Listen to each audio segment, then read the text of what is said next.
同學們，大家好。今天我們要講解的是翰林第4冊第7課 Saving the Louvre 拯救羅浮宮上集。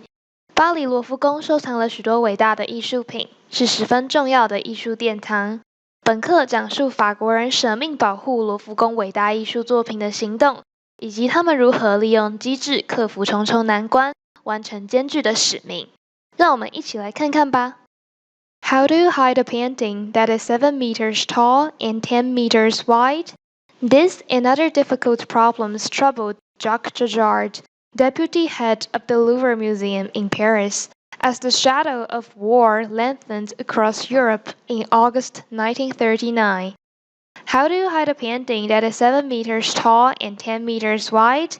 你會如何掩藏一幅7米高、10米寬的畫呢？This and other difficult problems troubled Jacques Jaujard. Jacques Jaujard, 贾克·喬扎就是被此難題和其他困境煩擾着。這邊的 this 指的是上句掩藏句畫之事，而 other 則指 Jacques Jaujard 還面臨其他困境。我們繼續往下看，這位名叫 Jacques Jaujard 的人是什麼身份呢？ Deputy head of the Louvre Museum in Paris.Deputy 是名詞，指副手。例句 ：You can talk with my deputy during my absence. 我不在時，你可與我的副手談。而 Louvre Museum 表示羅浮宮博物館，所以我們就可以知道 Jacques Jaujard 是巴黎羅浮宮博物館的副館長。As the shadow of war lengthened across Europe in August 1939， 在西元1939年8月。當戰火的陰影延伸歐洲之際 ，lengthen 是動詞，表示延長、加長。例句 ：There is a plan to lengthen the 3-year course to 4 years。計劃要將3年的課程延長為4年。As 在此意指當、之際，強調兩組動作的同時性，也可以在前面加上 just 強化語氣。Jaujard made it his responsibility to protect the Louvre's treasures from the approaching threat. He knew that, if Paris came under the control of Nazi Germany, many of the greatest artworks in history could disappear forever. Jaujard made it his responsibility to protect the Louvre's treasures from the approaching threat. 贾克·喬扎將守護羅浮宮的珍藏遠離迫近的威脅視為己任。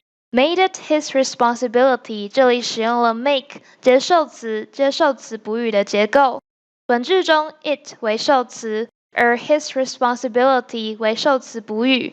這個 it 在此句中為虛受詞，指稱後面的不定詞結構 to protect the Louvre's treasures from the approaching threat。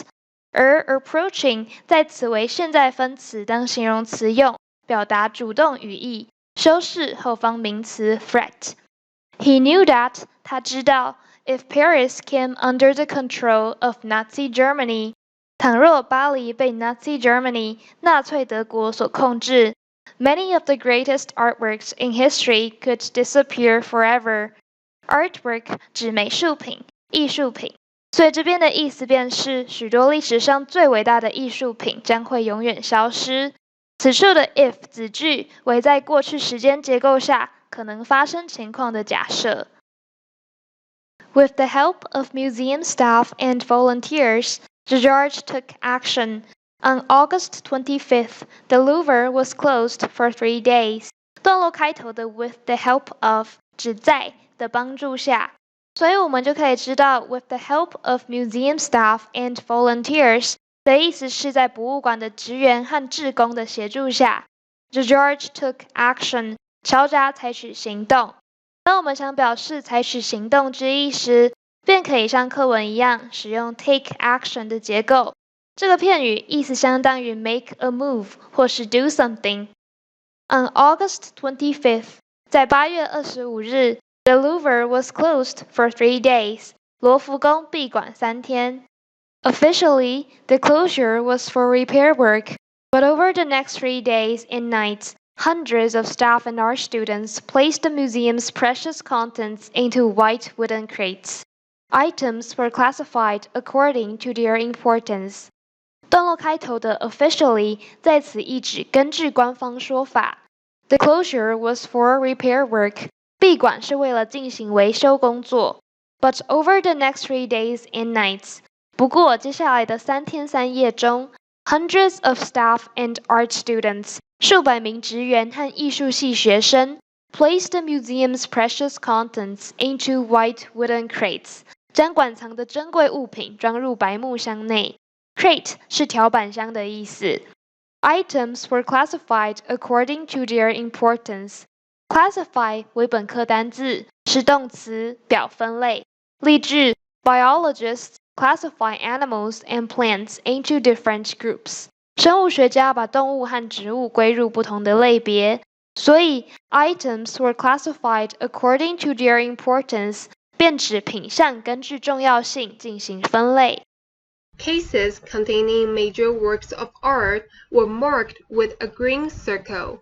Yellow was used for very valuable pieces, and red was for world treasures. 装有重要的藝術作品的箱盒，以綠色的圈來標示。黃色只是用於非常有價值的作品，而紅色則是以標示世界級的珍寶。The case containing the Louvre's star attraction, Leonardo da Vinci's Mona Lisa, was marked with 3 red circles. 羅浮宮的鎮宮之寶，也就是里奧納多·達文西所創作的蒙娜麗莎的微笑，便是以3個紅圈來標示。首先我們看到開頭的 containing， 它是現在分詞片語，修飾前面的名詞 cases， 表達主動的語態。有關係子句 which contained 簡化而來。這個轉換的過程中，過去時動詞 contained 因為是主動的語態，所以我們會把它變成現在分詞 containing。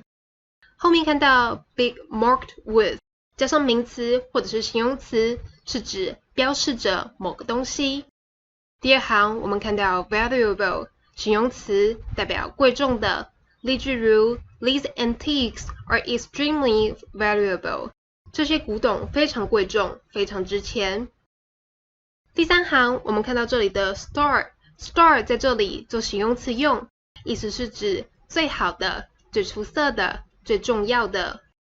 接着我們看到 Leonardo da Vinci's Mona Lisa， 這個地方在這裡是充當同位語，指羅浮宮的非常有名的作品，也就是說明這幅吸睛作品的名稱是里奧納多·達文西所創作的蒙娜麗莎的微笑。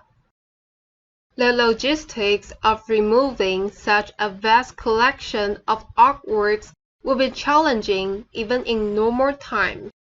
即使是在一般時刻，要搬運如此大量的藝術收藏品的後勤工作，也是一件非常具有挑戰性的事情。The task was made even more difficult by the need for secrecy regarding the whereabouts of the precious treasures and by the size and shape of many of the works. 再加上這些無價之寶的下落需要保密，而且其中許多作品的尺寸很大，並且形狀很特殊，所以更讓這個任務倍加困難。首先我們看到 logistics 是一個名詞，代表物流、後勤、運籌。它的形容詞是 logistic 或者是 logistical。第二行我們看到 challenging 跟 challenge 都是形容詞，但是 challenging 指的是有挑戰性的， challenge 是一個委婉的說法，意思是有殘疾的。後面我們看到 the task was made even more difficult， 這個地方的 make 在這裡意思是使變成，然後搭配的形容詞在句子改成被動後依然都不會變。Even 這是用來強化比較級的語義，其他具有同樣功用的字還有包括 far、much、a lot 等等。Regarding 是一個介系詞，代表關於、至於。例句如 The company is being questioned regarding its employment policy. 該公司的用人政策正受到質疑。Whereabouts 是一個名詞，代表行蹤、下落。例句如 Do you know her whereabouts? 你知道她的下落嗎？ Whereabouts 當名詞時指的是下落，行蹤，但是它當副詞時，意思是在哪裡。Around 800 paintings were removed from their frames and carefully placed into crates that had been divided into sections. 大約有800幅畫作從他們的畫框中取出，小心翼翼地置入已經層間隔好的大木箱之中。首先看到 around 是一個副詞，意思是大約。相同的用法還有 about, approximately, roughly。Frame 是一個名詞，代表框、框架。例句如 I need to buy new glasses frames. 我需要買一副新的眼鏡架。文法的部分，我們看到 had been divided 這個地方，先發生的事情是用過去完成式 had been divided， 而後發生的事情則可以用過去式 were removed and placed 這個地方。因為大木箱一定是先隔好的，然後再把畫從框架中拿出來，並且把畫放入大木箱之中，所以 have been divided 發生在比過去式更早一階，所以我們使用的是過去完成式。This was impossible for the larger paintings like Veronese's The Wedding at Cana, the 7 by 10 meter work when mentioned above. 对於較大的畫作，像是韦羅內塞的賈納的婚禮，它有7乘10公尺那麼大，那這樣子的話，上述的做法可能就不太可行。It had to be rolled up around the cylinder. 這幅巨畫就必須繞着圓柱結構來捲起。我們看到 like 在這裡是介系詞，用於舉例。過去分詞 mentioned above 表達的是被動語態，修飾 the 7 by 10 meter work， 它是由關係子句 which was mentioned above 簡化而來。But more fragile large paintings, such as the Red of the Medusa, needed to be moved in their frames and transported vertically. 不過，像是梅杜莎之筏這類更是脆弱的大型畫作，還必須連同它們的框架一起移動，而且運送時要保持直立。首先，我們看到 fragile 是一個形容詞，代表易損壞的、易碎的。例如 ，Be careful with that vase. It's very fragile. 那個花瓶要小心，它很容易碎。接下來，我們看到 transport， 它的意思是運輸或者是運送，是一個動詞。例句請看小黑板。The company will arrange transport from the airport. 公司將負責從機場開始的交通安排。最後，我們看到 vertically 是一個副詞，代表垂直地、直立地。例句如 Many plants will continue to grow vertically unless they are stopped. 很多植物在停止生長前都會垂直往上。以上就是本集課程內容。這一課講述的是在兵荒馬亂的二戰期間，有一群熱愛美術的人，為了不讓舉世無雙的藝術品落入納粹手中，而發起了一場走私行動，希望能讓全人類的瑰寶免於戰火的摧殘。搬運藝術品並不是一件容易的事，因為有些畫作可能過於巨大，有些則可能是十分的脆弱。下一集我們將會看到羅浮宮副館長等人如何搬運這些畫作，並且在納粹大舉入境波蘭之前，究竟有沒有讓他們找到這些獨一無二的藝術品？那我們下集再見。